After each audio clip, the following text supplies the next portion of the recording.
Halo semuanya, kembali lagi bersama dengan saya Lina Dadi dan tentunya masih di channel YouTube Cerita Kita. Tentu hari ini edisi 9 Oktober dan saya akan membacakan renungan harian yang diambil dari buku This Day in Baptist History 2 yang sudah diterjemahkan oleh tim di balik layar. Oke, kali ini renungan yang berjudul Menginjil atau Menjadi Fosil. Saya juga baru membaca renungan ini ya. Menginjil atau Menjadi Fosil. Nats yang diambil di dalam Efesus pasal 4 ayat 8 sampai ayatnya yang ke-19. Boleh di skip untuk membaca ayat Alkitab dulu. Oke, saya akan membacakannya. Tentunya kemahatauan Tuhan kita terlihat ketika Ia memberikan para penginjil untuk pekerjaan rohani gereja. Paulus oleh Roh Kudus dalam Efesus 4 ayat 11 menyebutkan semua karunia yang dibutuhkan untuk pekerjaan pelayanan. Pada abad pertama sebelum selesainya pewahyuan firman Allah, karunia sementara rasul dan nabi sangatlah penting. Karena seorang rasul haruslah orang yang telah menyaksikan kebangkitan rohani, kebangkitan Tuhan. Jabatan itu berakhir pada akhir abad pertama. Dengan selesainya wahyu tertulis pada akhir abad pertama dan berhentinya karunia bernubuat, jabatan nabi berakhir. Namun selama berabad-abad, penginjil dan gembala atau pengajar akan sangat diperlukan. Jadi Tuhan kita menyediakan dengan tepat apa yang dibutuhkan. Sampai di sini mengerti? Sepanjang zaman kegelapan dan penganiayaan terhadap gereja sejati, jabatan penginjil tidak bekerja. Nyatanya, secara umum penginjilan tidak menjadi pelayanan vital untuk ekspansi hingga zaman George Whitefield dan bahkan kemudian kesulitan perjalanan membatasi pelayanan itu. Namun pada bagian abad awal ke-19, beberapa penginjil baptis terkenal muncul di garis depan, mungkin Jacob Knapp, Jabez Swan, dan Emerson Andrews adalah yang paling dikenal. Ketiga pengkhotbah KKR baptis ini menjangkau sebagian besar wilayah di New England, berkhotbah dengan kuasa yang digunakan Allah baik untuk menggerakkan orang-orang kudus maupun untuk mempertobatkan banyak orang. Emerson Andrews lahir di Mansfield, Massachusetts pada tanggal 24 November 1806, putra tertua dari James dan Mercy Andrews. Belakangan, 2 adik laki-laki dan 5 saudari perempuan lahir di rumah tangga Andrews. Karena keluarga Andrews sangat religius, kebaktian keluarga menjadi bagian dari kehidupan di rumah itu. Meskipun lingkungannya hangat secara religius, Emerson tetap tidak bertobat. Ketika dia masih muda, berusia 18 tahun, keluarga Andrews pindah ke sebuah peternakan di New Hampshire. Tragedi segera melanda. Demam tifoid yang menakutkan melanda seluruh keluarga, dan ayah Emerson, kedua laki-laki, dan 2 saudari perempuan tersapuh oleh kematian. Emerson bersama 3 saudari perempuannya yang lain berjuang melawan penyakit itu. Dan setelah berminggu-minggu berada di antara hidup dan mati, keempatnya selamat. Emerson memutuskan bahwa dia harus memperoleh pendidikan perguruan tinggi dan dengan demikian dia masuk akademi yang akan mempersiapkannya untuk kurikulum perguruan tinggi. Di sana ia belajar bahasa asing. Pada bulan September 1831, dia masuk Union College di Schenectady, New York. Selama kuliah, Emerson mendengar khotbah oleh Asahel Nettleton yang terkenal pengkhotbah KKR Gereja Kongregasional ya. Dan ini menyebabkan keinsafan mendalam akan keberdosaannya. Selama masa kuliah itulah Emerson akhirnya mempercayai Yesus Kristus sebagai juru selamat. karena dibesarkan di rumah kongregasional dan dididik di bawah naungannya, dan dia ingin bersatu dengan gereja kongregasional. Tetapi ketika membaca Perjanjian Baru bahasa Yunaninya, dia menjadi yakin bahwa baptisan harus dilakukan dengan penyelaman. Jadi pada tahun 1832 dia mentaati Tuhan dan dibaptis di Sungai Mohawk oleh Reverend A.D. Gillett, gembala sidang baptis di Skanskatedy. Saat masih menjadi mahasiswa, mahasiswa muda ini mulai berkhotbah di mimbar kosong di sekitarnya, dan gereja baptis di Skanskatedy melisensikannya untuk pelayanan. Pada bulan Juni 1834, pelayanan Emerson lulus dari perguruan tinggi. Pengalaman pelayanannya yang pertama adalah di gereja baptis di Waterfall, New York, dan Roh Allah dengan luar biasa menggunakan pengkhotbah muda itu dalam 3 bulan. Jemaat yang lemah dan terpecah itu dihidupkan kembali dan dipersatukan kembali.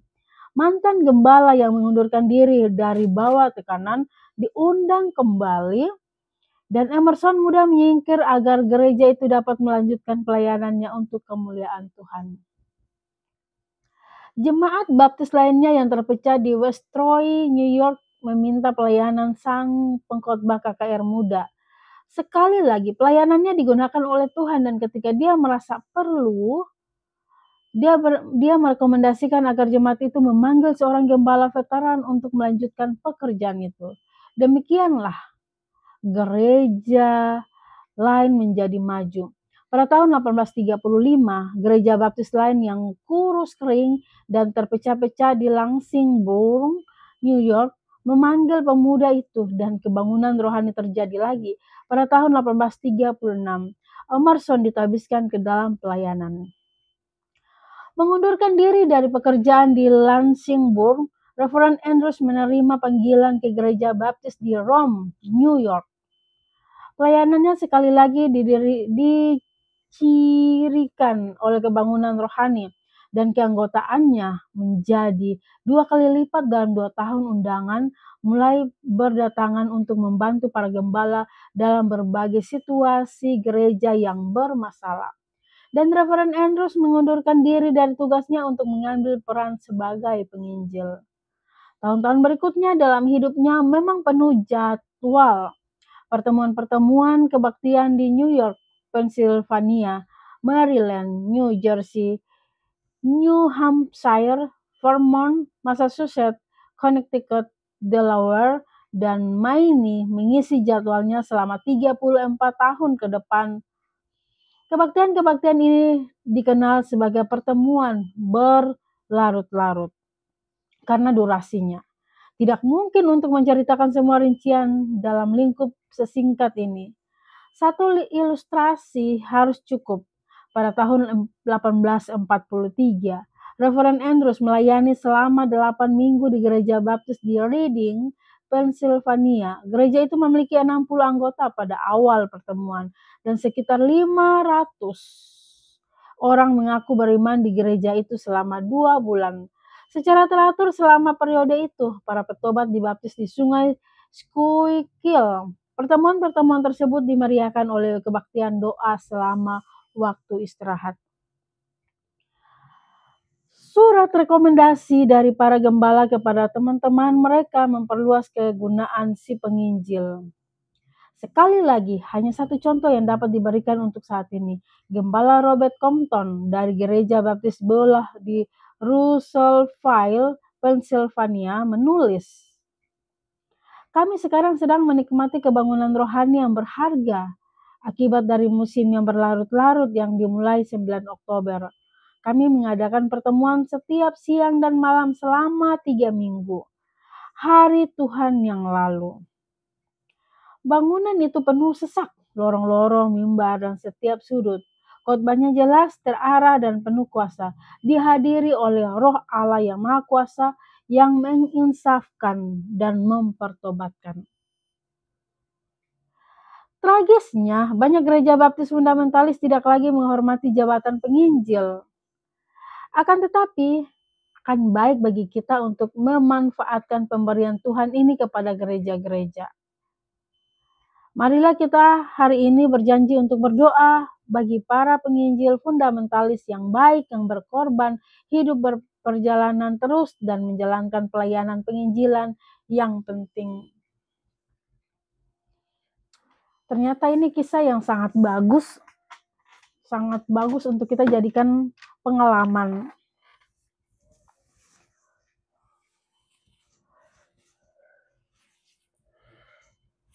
Jadi dari judul yang ada ini, menginjil atau menjadi fosil. Kalau kita melihat pada zaman dulu itu, dibandingkan dengan sekarang, zaman dulu orang-orang masih sangat semangat untuk mencari kebenaran firman Tuhan. Sekali pergi penginjilan, masih banyak jiwa-jiwa yang rindu, haus akan kebenaran firman Tuhan. Ini mengingatkan kita, atau pesan ini mengingatkan kita untuk saat ini. Semakin banyak orang-orang lebih mengutamakan hal-hal duniawi, sangat sedikit mencari sesuatu yang Tuhan mau. Bagaimana yang harus kita lakukan? Kita sebagai orang-orang yang sudah diselamatkan, orang-orang lebih banyak berbondong-bondong untuk melakukan penginjilan hanya melalui medsos, tanpa mau untuk terjun langsung ke daerah, terjun langsung ke lapangan. Apa yang harus kita lakukan?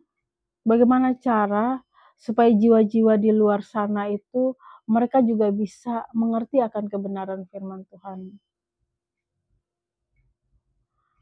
Kalau sekarang ini ada beberapa orang yang sedang mengikuti renungan harian yang saya bacakan, yang diambil dari buku This Day in Baptist History. Ini adalah sejarah kisah para martir, kisah misioneri yang mempertahankan iman mereka kepada Yesus Kristus. Mereka rela mau dikirim kemana, mereka selalu bersedia, dan mereka sangat menjunjung tinggi yang namanya penginjil atau hamba Tuhan. Apa yang harus kita lakukan?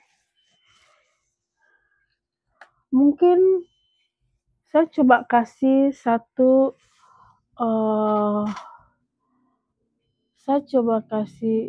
misalnya kamu yang baru pertama kali bergabung mengikuti renungan ini, bisa tidak? Oh, kenapa pada zaman dulu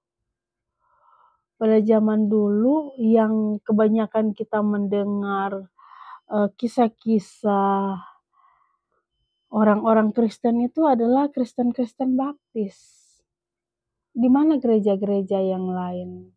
Di mana toko-toko gereja yang lain? Karena pada zaman dulu banyak sekali orang-orang yang cintakan kebenaran firman Tuhan. Mereka berani mati untuk nama Tuhan. Mereka siap untuk pergi kemana saja karena mereka tahu, mereka memandang jauh ke depan. Di akhir dari hidup mereka ada tujuan